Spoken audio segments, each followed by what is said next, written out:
this is pretty exciting. This is the Spanish part, if you will.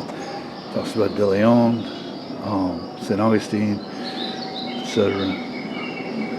So we're gonna, if these aren't too long, we're gonna listen to a few of them. Spaniard Juan Ortiz was with a search party sent to look for Pamphilo de Narvaez's army in 1528. While he was on shore near Tampa Bay, the Usita Indians captured him. Ortiz was mistreated and almost burned to death by the Usita chief. The chief's wife and daughters intervened to save his life. Eventually, Ortiz escaped to the Macoso tribe, where he received better treatment.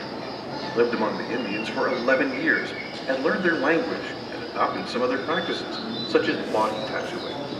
Hernando de Soto's men came upon Ortiz in 1539. He avoided being killed when he identified himself in Spanish as a Christian. Ortiz then traveled with the De Soto expedition as an interpreter. He died in present-day Arkansas in the winter of 1541-1542. Esteban was born in West Africa and taken as a slave to Spain.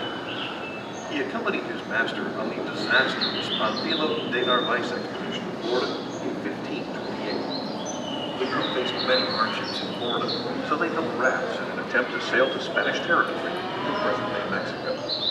Many Spaniards died at sea, but Esteban and 3 other survivors washed ashore in South Texas. The group tried to locate a Spanish settlement and traveled across southern Texas and into Mexico, staying with various Indian tribes along the way. Esteban played an important role as the interpreter and negotiator when the group encountered new Indian tribes.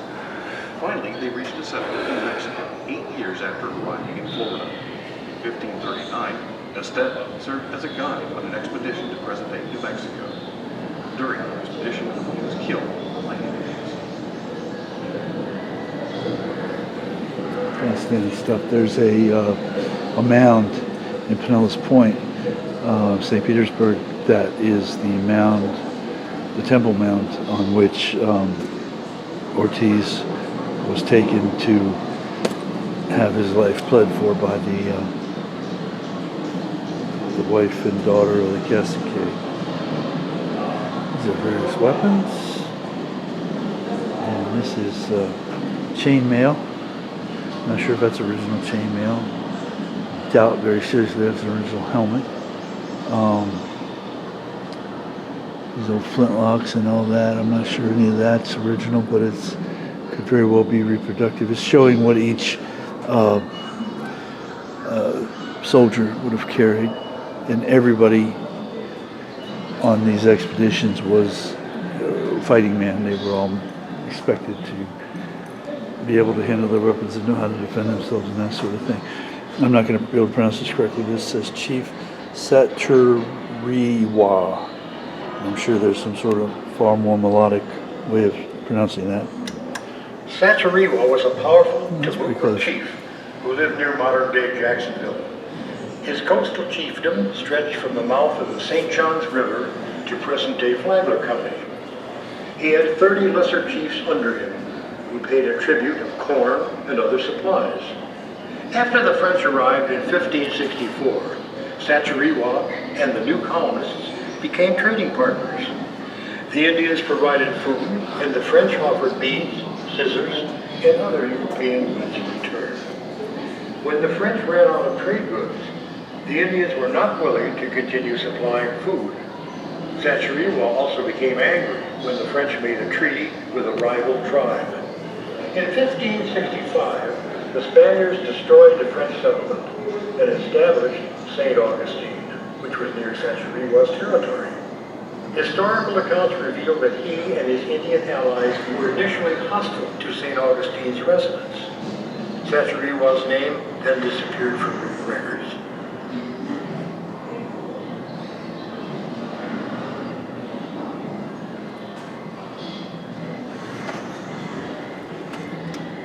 Ana Mendez came to Florida as part of the Hernando de Soto expedition in 1539. She was one of 2 Spanish women on the journey and the only female survivor. She was a teenager when she arrived in Florida as a servant of Don Carlos Enriquez, who participated in the expedition. The group much of the southeast and crossed the Mississippi River. Along the way, Don Carlos was killed during a battle with Indians. After the 4-year journey, Ana Mendez went back to Spain. Many years later, she testified that she and others had experienced danger and difficulty in La Florida. She recalled that while crossing the Cove of the Withlacoochee in central Florida, the party trekked through swamps and rivers, sometimes through neck-high water. Apart from her testimony, no record exists of what happened to Ana Mendez when she returned to Spain. Wow. Crazy. Fray Concer was a Spanish priest of the Dominican order. He was one of many members of the Catholic clergy who worked to spread Christianity throughout the Americas. Converting the natives to Christianity was mandated by the Spanish monarchs. Concer served successfully as a missionary in Guatemala for 4 years, and for this reason, he wished to preach to the Indians of Florida. Concer obtained royal permission to All these organize an weapons are expedition, reproductions. and in 1549, he and 3 other Dominican priests sailed for Florida. The ship landed near Tampa Bay, where DeSoto's army had encountered Indians 10 years earlier. Although the ship began to leak and their supplies were running low, Concer was determined to go ashore and preach. The Spaniards rowed their small boat toward land.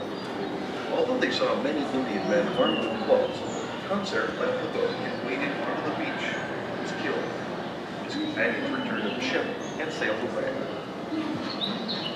Fascinating. Fascinating. Okay, this is a reproduction, obviously very much smaller than a real ship. Well, I don't know. Maybe I don't know about that. This might be the size that it was. Of course, it would have gone down much further, but I don't know.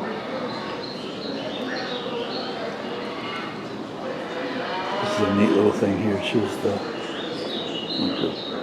lower decks.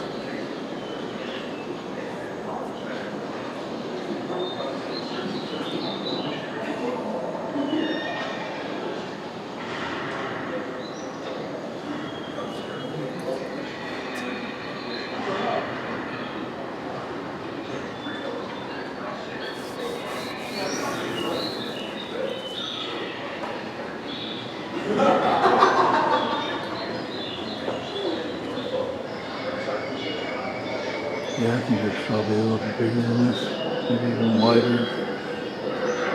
So I don't know for sure, and I don't know how much. These are timekeeping devices.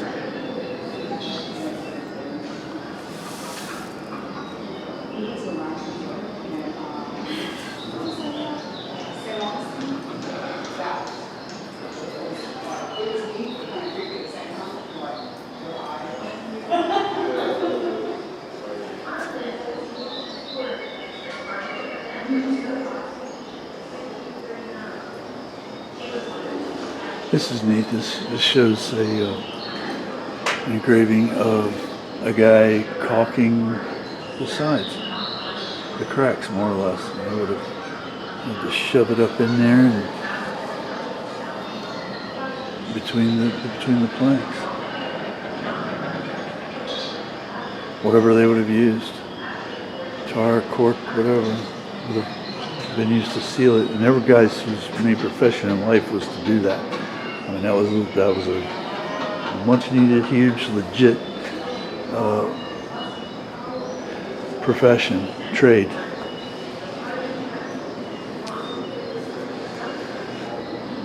Okay, and that's the end of the Spanish section.